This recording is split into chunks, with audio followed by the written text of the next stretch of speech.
Welcome to Mishna study Masechet Sukkah Perek Aleph Mishnah Yud Aleph. Over here in this Mishnah, I'm going to discuss a sukkah that's in the shape of a teepee, right? So we'll see exactly what this is. I got some pictures over here, teepee, or if you leaned it against the wall, right? That's going to be the discussion on Mishnah. Over here is a better picture of it leaning against the wall. The point over here is that there is no roof to it. So do we look at this, at this slope as a wall or as the schach, right?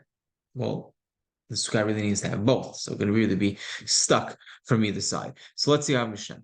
How says sukkato kamin seri, if a person makes his sukkah like a teepee, or or if he leans it up against the wall, Rabbi Eliezer posel, and lagag. Rabbi Eliezer says it's pasul, because there is no roof to it. Chamim say it's allowed, right? Halacha over here is like Rabbi Eliezer, right? That it's not allowed because if there is no roof. By the way, if there is one tefach, right? Let's say you have one tefach, that would be enough, right? To distinguish, right? To separate, and we can say, okay, there's a wall and there's a roof, and then it would be okay. Right. So if it's lifted one tefach off the ground before it starts the slope, then that would be kishira, even according to Rabbi Eliezer, and that's what halacha would be like. Now the Mishnah continues. They would have mats. They would have these reed mats, right? Like we also some of us have mats, those like reed bamboo mats that we roll out onto the sukkah. They're really big, right? And if they're really big, they're going to be used for sechach. Now some of the smaller ones that they would use were used for beds. If it's made for a bed, the problem with that is that it will be mekabil tuma, right? It serves a purpose. It's a keli, right? And if it's mekabil tuma, you're not allowed to use it as schach. So when you get this reed mat, right? What are we allowed to use it for? I just got a reed mat. I don't know what was it made. What was it made for? Was it made for sukkah? Was it made for sleeping on? How do I know?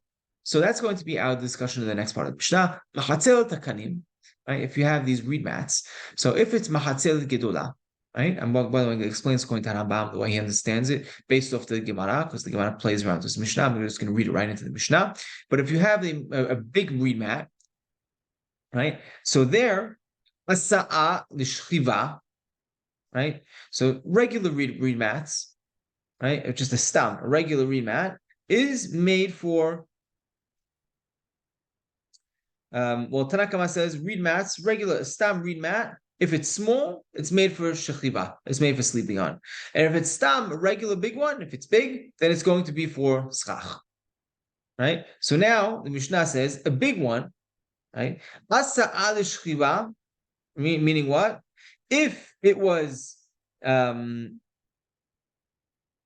regular, then we consider it as if it was made for, a big reed mat is considered something that's used for, stam is regular for schach.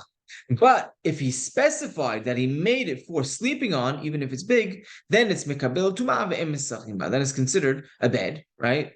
A mattress, and you're not allowed to use it for schach. But stam, a regular reed mat is regular, a big one is regular, the sichuch, and mesachachim ba ve'ena mekabel tuma. You're allowed to use it, and it's not mekabel tuma. Rabbi Eliezer says no. Rabbi Eliezer says no. They're both the same. Both is stam gedolah, right? Also, a big one is also made for sleeping on. So if I just go ahead and buy it, and I'm not sure what it is, I have to assume that it's mekabel tuma and it's made for a mattress. Had gedolah ve'had ketana.